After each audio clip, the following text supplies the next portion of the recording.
একদম সহজ উপায় ডিম সিমের আজকের রেসিপি নিয়ে চলে এসেছি। চলুন আজ বানানো যাক ডিম সিম।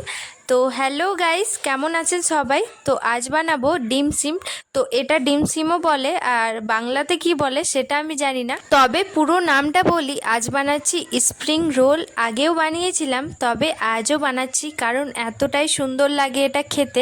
স্প্রিং রোল বানানোর জন্য নিয়েছি 2 কাপের মতো ময়দা। এবার দিচ্ছি ওটার মধ্যে পরিমাণ মতো লবণ, আর দিচ্ছি ভাজা মশলা। এবার ওটা আমি জল দিয়ে ভালোভাবে একটা পাতলা ব্যাটার করে নেব, না পাতলা না মোটা। তো এবার এটার মধ্যে নর্মাল জল ইউজ করছি, না গরম জল, একদম ঠান্ডা জল ইউজ করছি। আর এটা আমি সুন্দরভাবে একটা ব্যাটার করে নেব। তো এইভাবেই আমি ঠিক যেইভাবে দেখাচ্ছি সেইভাবেই কিন্তু করবেন, খেতে কিন্তু অপূর্ব লাগবে।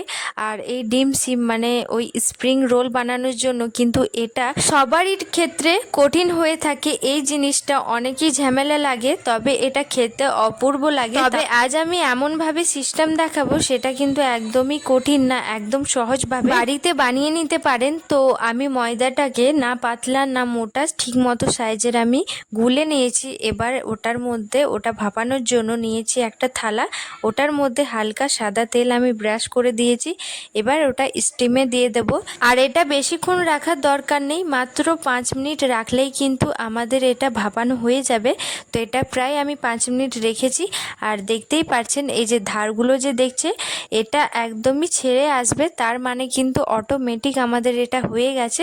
আর এখন দেখাবো এই যে কি সুন্দরভাবে এটা ছেড়ে আসছে। আর বেটারটা কিন্তু একদম সুন্দর মাখানো হয়েছে। যতই টানাটানি করব এটা কিন্তু ছিঁড়বে না। আর সুন্দরভাবে দেখতেই পাচ্ছেন কত সুন্দর হয়েছে, সব দিকেই একদম পারফেক্ট হয়েছে, না এদিকে পাতলা না এদিকে মোটা, একদম ওইভাবেই কিন্তু সবগুলো করে নেব। এই থালার মধ্যেই আবারও ব্রাশ করে নেব, তারপর এটা আমি এক হাতে দিয়ে দেব।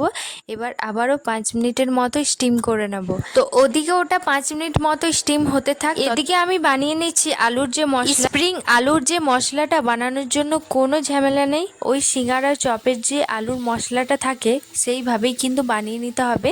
তো ওটার মধ্যে সর্ষের তেল দিয়ে, জিরে দিয়ে, হলুদ লবণ দিয়ে ওটা হালকা ভেজে নিয়েছি। এবার আলুটা আমি দিয়ে দেব, সেদ্ধ করে রাখা আলু। আর চাইলে কটা বাদাম বা ভাজা মশলা যা কিছু থাকে সব দিয়ে দিতে পারেন টেস্টের অনুযায়ী। তো টেস্ট ভালো থাকবে, সবই ঠিক থাকবে।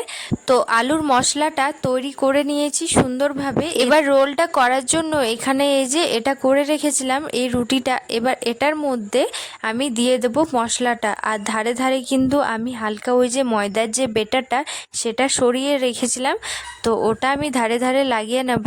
তবে এই আলুর মশলাটা আমার অনেকটাই বেশি গিল হয়ে গেছে, কারণ আলুটা আমি সেদ্ধ করার টাইমে অনেকটাই বেশি আমার সেদ্ধ হয়ে গেছে, সেই জন্য। তো গিল হলেও কোনো অসুবিধা নেই, তো তাও ঠিকই লাগবে খেতে। তো এটা এবার এইভাবে আমি মুড়ে নেব। আর এটার মধ্যে আবারও যে আটার যে বেটারটা সেটা ওপর থেকে লাগিয়ে এইভাবে মুড়ে নেব। আর এই জিনিসটা বাজারে এত দাম, মলে এত দাম, এই ডিম সিমটা ভীষণ দাম। তবে এই বাড়িতে ময়দা দিয়ে এত সহজভাবে এই রুটির মতো করে নিতে পারেন। আমি তো দেখালাম সিস্টেমটা, একদম সহজ। মাত্র 5 মিনিট রাখার পরই কিন্তু এটা তৈরি হয়ে যাবে।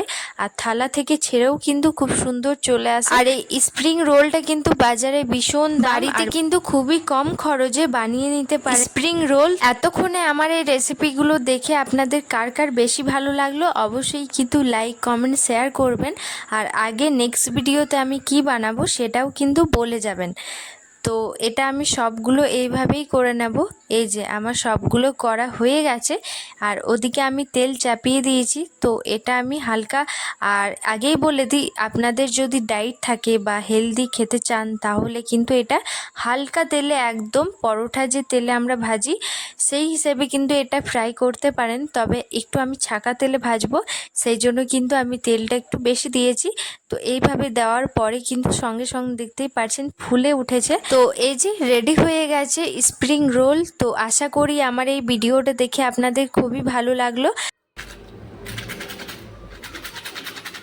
আওয়াজটা শুনে বুঝতেই পারছেন এটা কতটা খাস্তা হয়েছে।